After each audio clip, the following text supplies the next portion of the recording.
everybody, it's me, Carrie Lynn, and this is my kitchen.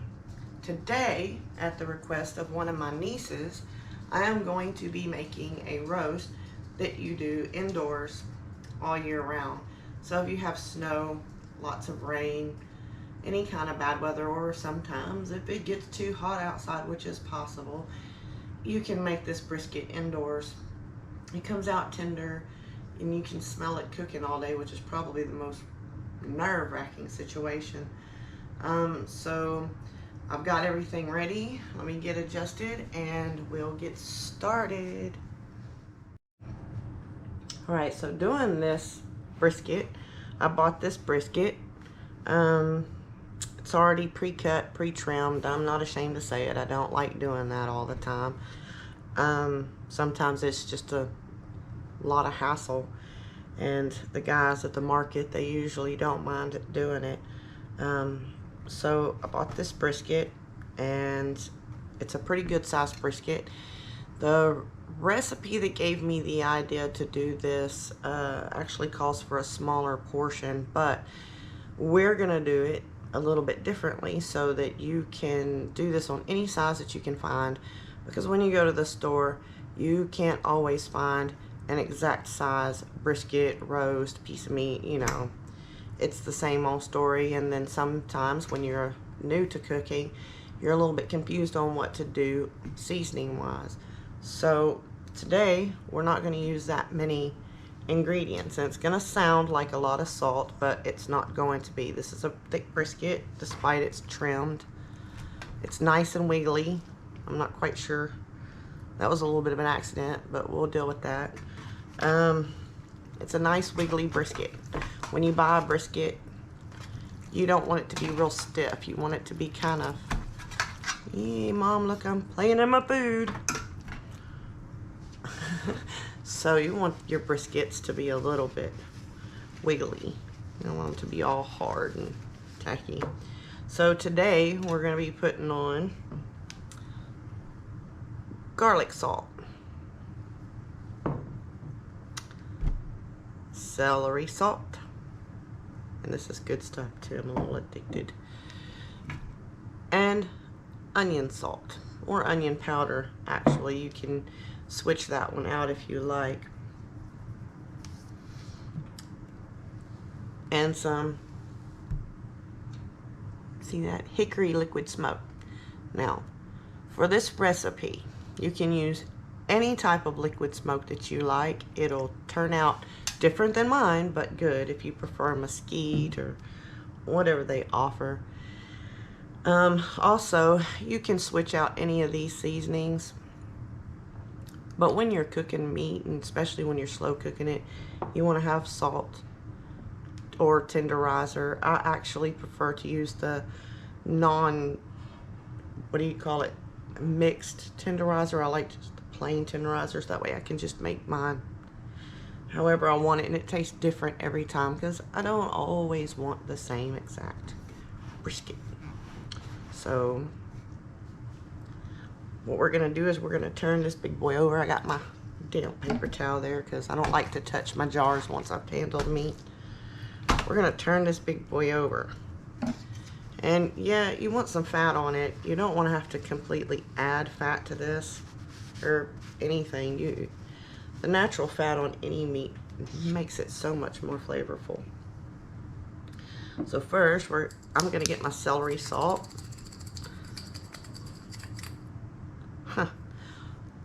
Sorry, my onion salt, or onion powder if you like. I'm gonna sprinkle it. Pretty healthy.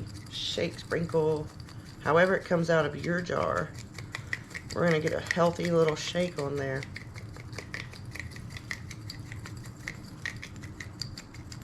So this is one of the reasons why I never go by recipes, because if I was going by a recipe for this and a smaller size brisket, I wouldn't be getting enough things on it. So sometimes a visual of, oh, a little bit sprinkled out. Now we've got, or we don't have, our garlic salt. We're gonna sprinkle that all over. Try to get it pretty even.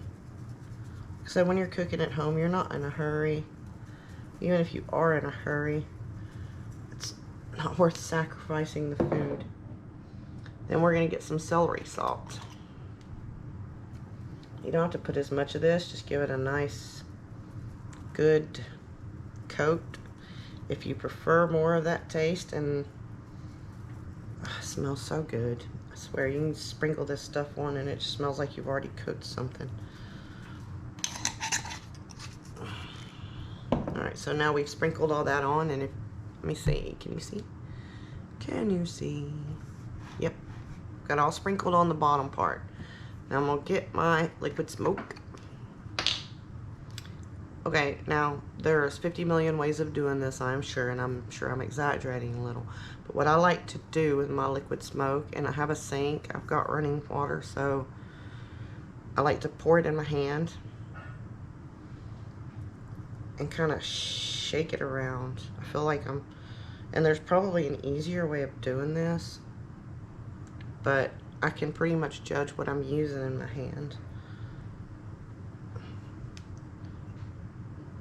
And I've already got it on there because I'm going to be touching the brisket anyway. So I'm going to rub it around, give it a good massage.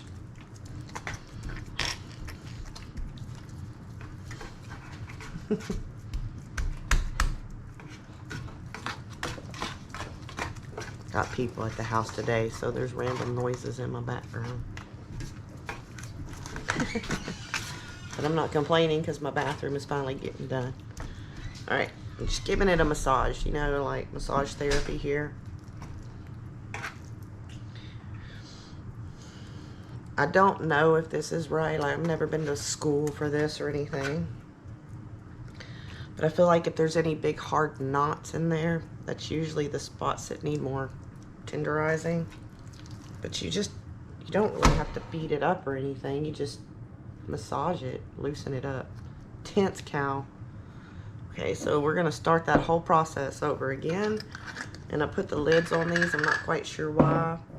I guess I'm trying to be neat for camera, but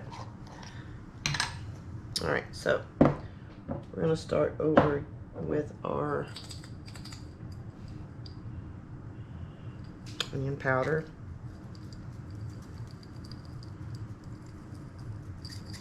Just get on there. It's just like camera shy today.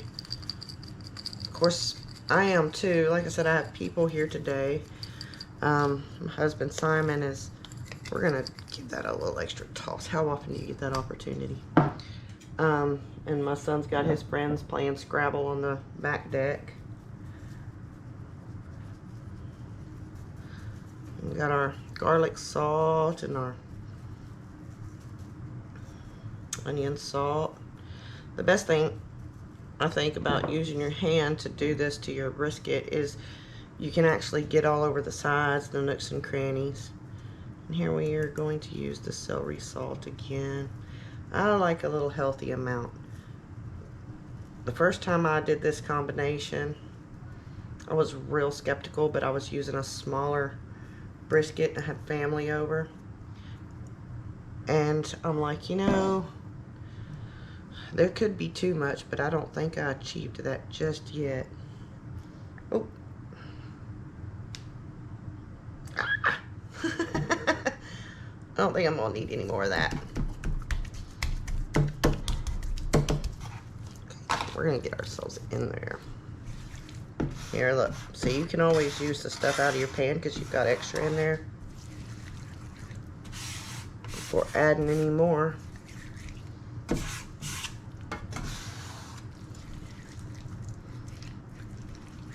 That's a really nice brisket.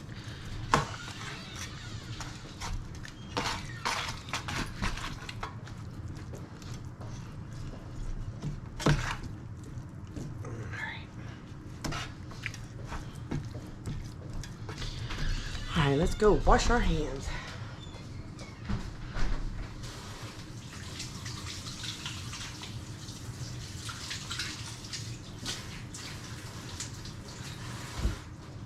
I'm gonna leave that on because I want that water to be hot when I come over there again. Alright, so next if I can find it. There it is. I thought I had it with me. So now I'm going to use some vegetable oil. Not a lot. We'll do that in a minute.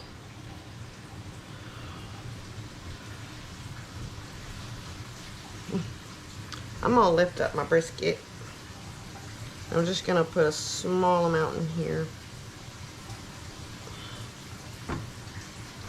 Might have been a little bit more than a small amount. Just want to get it all up under there. Because what I'm going to do is I'm going to brown it.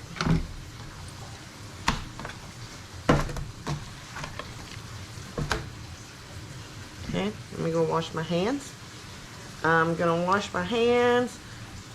We're going to talk about the oven, getting it started, browning it, and we'll be talking about that when I get back. Alright, so my hands are a little bit cleaner, and you're going to notice that I wear socks a lot when I'm in my house, but that's just because I don't believe in suffocating my feet with my tennis shoes while I'm in my house. So I'm going to put this on 500. And I'm not going to wait for it to preheat, even though it is probably recommended.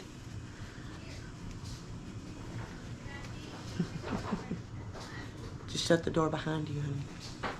Alright. So, I'm going to pull it out my top rack.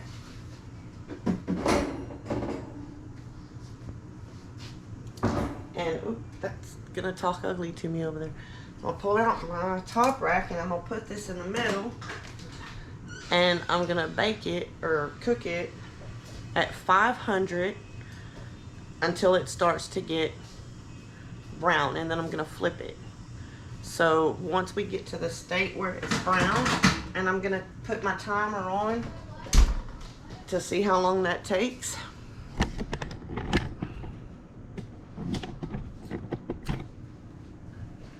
And then we'll come back, and well, we'll be coming back all day long. This brisket, if you keep it on high, I'm sure it'll cook a lot quicker, as most things do.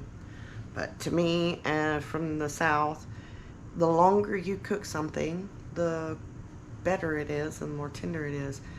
Or if you're using a pressure cooker, you'll have to go by the timing on that. But this recipe can be used in a pressure cooker. You just have to change up how you do it a little bit. I think you have to use the saute, brown it up a little bit, or you can brown it like this and then stick it in your pressure cooker with a little water. So even when you slow cook a brisket in the oven, you're going to use a little bit of water. So we're going to let this get close to brown. I'm going to time it and then show you in stages how it goes. So we'll get there. I'll be right back. Alright everybody, it's been about 10 or 15 minutes, and as you can see, I did take it out so it's already cool. Don't touch a hot pan. Ooh, it's just as brown as I want it before I start doing it. Now, a lot of people will say get it it's not wanting to cooperate. Alright, there we go. That's as brown as I actually want it for now. Just to where it's a nice, pretty brown on both sides. And what I'm gonna do now is I'm gonna turn my oven down. Let's get over here so you can see. I don't know if you can see that. I'm gonna actually turn it down to 250.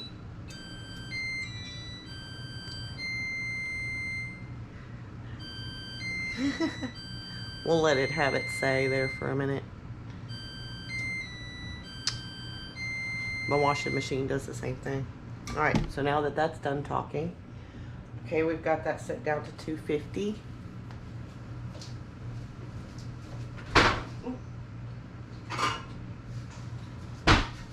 Hold on. I wasn't ready. I apologize.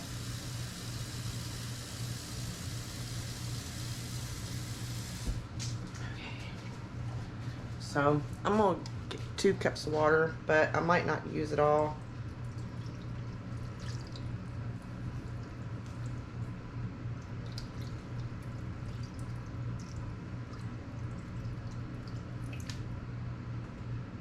Yep, we're gonna put 2 cups of water in there.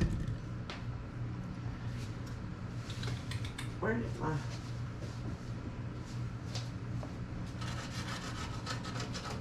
Just gonna move that around, get those juices up in there. Or, believe it or not, that's always worked out for me. Maybe not for everybody else, but it always softens back up and goes into the juices.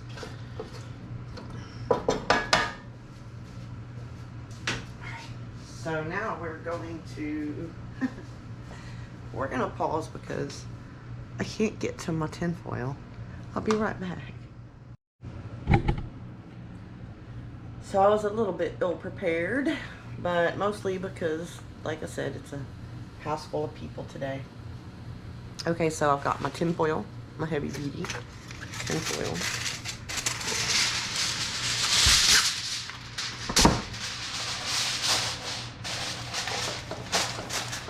I'm just taking my fingers and tucking it in to make it a little tight.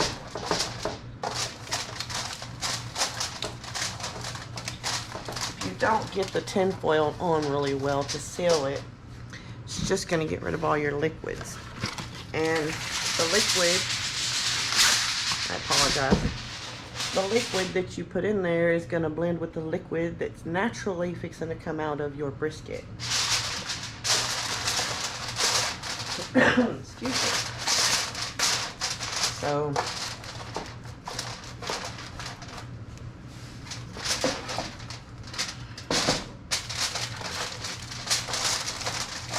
I have a gas oven. You might want to look up and see if there's a difference in electric. So now I've got this nice and sealed around the edges because I curled it underneath with my fingers and just pressed it with my hands until it was nice and sealed. And now Spot is going back into the oven. And we are going to leave him there for about 6 to 8 hours or less. I'm going to set a timer. This time I promise I'm going to set a timer. And we'll see how long. You can tell I'm not a professional at this.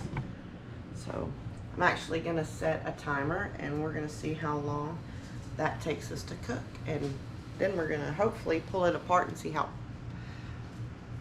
I was going to say how brisket it is. What sense does that make? How tender it is. So I'll be back. Hello everybody. So I'm back. It's been 5 hours and 58 minutes. Yes, I have a crack in my phone. Since we put the brisket in the oven, I'm actually running out of battery now. It is 7:50 at night, so yes, I'm in my pajamas. We're gonna get this bad boy out of the oven.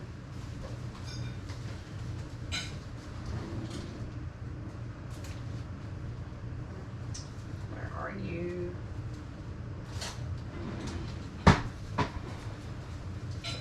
See, these are my little baby mitts. They're like mitts that haven't quite grown up yet, but they like to do. I'm not gonna edit that. All right, so we've had the brisket in here on 250. One day I'm gonna have a kitchen that's all open and has a big island and yada yada yada. For now, let's check out this brisket. Yum. It's gonna be good. It's gonna be good. If it's not, I'm gonna cry. All right. Just in case, I have fingernails, so this is easier for me. Otherwise, just rip this stuff off and put some new foil in there. It's not worth you burning yourself.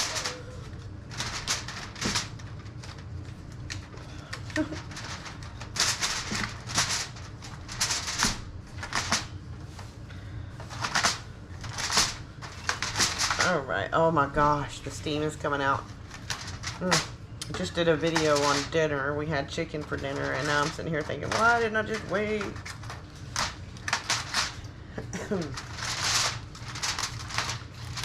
Oh, alrighty, that steam is fixing to fly up. Alright, I think I ripped my tinfoil a little bit. Oh, and I don't need the tinfoil. Look at that beautiful brisket.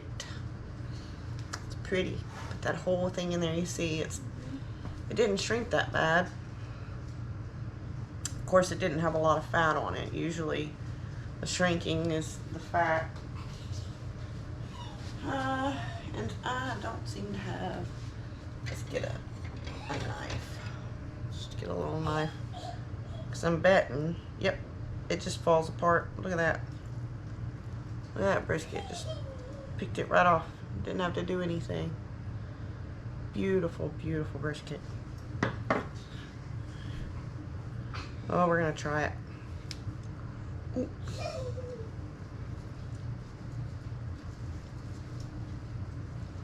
Now, like I said, it's been right about 6 hours. We've had this brisket in the oven. Now, you can put it back in there and get it crispy or darker on the outside, but that is done. That is 100% done. No need to go. Oh, look, it's just falling off.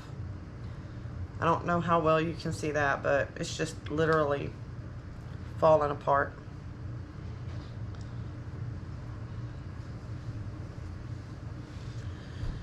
Now, I know we only used a couple basic things for this, but you really can add a little extra mesquite, not mesquite, that's not what I'm thinking, Montreal, or any other barbecue type seasoning that you usually normally have in the grill. I'm stepping on my pajama pants. They're so big. Yes, they're Dallas Cowboy pajama pants, but I don't watch sports. I only buy sports clothes if I think they're cute. I don't watch. I don't watch them or favor anybody. So there you have it. There, my niece, I'm sure she'll be watching this, the one who wanted me to make this. There you go. I'm not going to make anything with this tonight, but it's very possible if I make some barbecue sandwiches tomorrow, I might actually record it.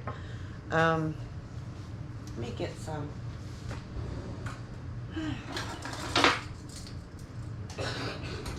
You don't even need a knife for it. You can just pull it apart. Look at that. Gorgeous thing. And you didn't even have to cook it outside. I mean, if you wanted to stick it out on the grill and give it that little extra 10, 30 minutes to get crispy on the outside, you sure could. But see, I'm not going to use all of this for one thing. I'm going to divide it and actually put some in some vacuum seal bags in my freezer. And I might make some barbecue sandwiches tomorrow, because I tell you, this is, you know, you could throw some potatoes and carrots and onions in there and just make a whole meal of it. Some bacon. These pan juices are worth saving. If you have a jar or something, let it cool down, put it in the jar, let it cool completely and seal it. Make up some vegetables one night and just use your pan juices. That's what I would do. That's really good.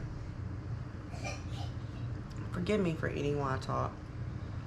But yeah, definitely, if you decide you wanted to go ahead the way it is now, then I would suggest the tin foil you took off. Set this down in a plate. Put your brisket on top of it and cover it. Fold this up. And then put your vegetables in the pan. Stick them back in the oven. And let them cook until tender. Some potatoes, some carrots, onions, Brussels sprouts, whatever you like. Actually, Brussels sprouts wouldn't be that bad in that pan juice, but don't waste an opportunity to. I'm going to put mine in a jar because I'm probably going to use it for some potatoes, carrots, and celery. And I've got these pretty pearl onions here that I finally found that I want to go ahead and use. So I'll probably peel those up tomorrow or the next day. And I'm going to put some of this, I'm going to shred some of it, chop it, and then I'm going to put a big chunk of it in a vacuum seal. That way, for the next couple of weeks, if I just want to get something out, thaw it, and quick, it's already ready. There's a lot of videos on how to do that and thaw properly. Personally, once I've had meat cooked, I'll just, oh, wow, look at that. That's... I want to do roasted, comes out the same way. It always makes me so proud. When you're cooking things like this, it's just about patience. Make sure you have the time. I don't really like to leave the house when I'm cooking things like this, but I can actually turn my stove off if I'm away from home. At the grocery store, I can actually turn my stove off. So if I need to rush off somewhere. Well, I'm definitely grateful that my niece requested that, because even though she can't smell it like I can, she's definitely given me meals for the whole week or the next couple of weeks. So there you have it. There's a really tender, wonderful brisket that we did in our oven. Oh, we're going to turn off the oven now. Smart things. So, well, I hope you enjoyed this video. And if you're making this and you have any questions, feel free to ask down in the comments below. Hopefully you'll like it, maybe share it, and subscribe for more things to come. And I hope that everybody else has a really nice evening. I will see you next time.